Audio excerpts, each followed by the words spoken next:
everyone, good afternoon po sa inyo lahat. Ito yung product na ginamit ko sa aking baby doll puppet flower. Ito po siya ay bigay sa akin na seller na sobrang ganda talaga ang for example to, binigay sa akin ni seller mga puppet flower. Sobrang ganda niya talaga mga puppet flower. Kasi 2 times ko lang nilagyan yung aking baby doll ng ganito. Treatment skin. Mali na naman ako.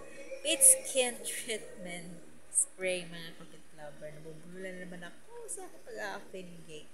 Kaya ito maganda to siya mga puppet lover. Kung mayroon kayo mga 4 baby, maganda to sa inyo mga 4 baby mga puppet lover. Sobrang ganda niya talaga mga puppet lover. Ito yung gamit ko sa kanya. 2 times ko lang nilagyan. Una, nilagyan ko siya. Doon talaga nakikita ko yung may pisa sa kanyang bandang pipi. Then, sa tiyan. At saka dito sa may bunganga niya dito mga puppet lover. Meron siyang mga pamumula. Kaya yan po, nilagyan ko siya. Tapos nung pangalawang lagay ko 2 times, nilagyan ko paunti-unti na lang yung pamumula at yung parang pigsa. Tapos nung pangatlo, tinignan ko na ulit. Kasi bago siya tingnan, hindi ko naman laging tinitingnan yung ano niya, mga 1 week before, bago ko siya tingnan ulit kung ano talaga. Nung tinignan ko, pangatlong, hindi na, wala na pong pigsa, wala na rin yung pamumula sa kanyang balat, or wala na talaga yung kaya ito mga puppet lover, ito po yung aking may sample na binig.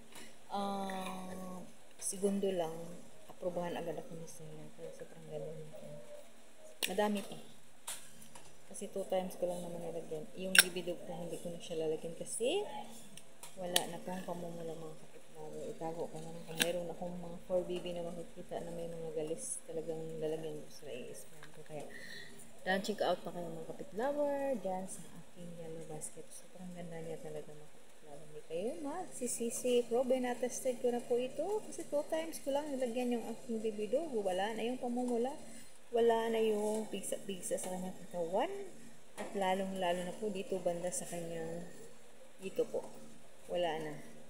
Kaya sobrang ganda sa product na mga puppet flower ko. Yun po, titingnan po natin ulit yung aking bibilo kung mayroon ba talaga. Let's go! Wala na talaga siyang pigsa. Ayan. Diba? Dito wala na. Kaya hindi na ako maglalagay. Kaya kung mayroon kayo mga 4 baby, maganda to sa inyo mga 4 baby mga puppet flower. Yan po ang aking gamit sa aking baby dog mga puppet.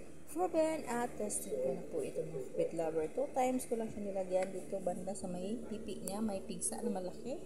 Andun naman sa video ko, noong unang video ko. Kaya yan po ang aking gamit. Every namumula ang kanyang balat. Pero hindi, ngayon hindi na namumula kasi inaalagaan itong product na ito. Kaya dan, check out ang mga kapatawar dyan sa aking yellow basket. Kaya bye-bye! Yan po ang aking baby dog. Ang aking model.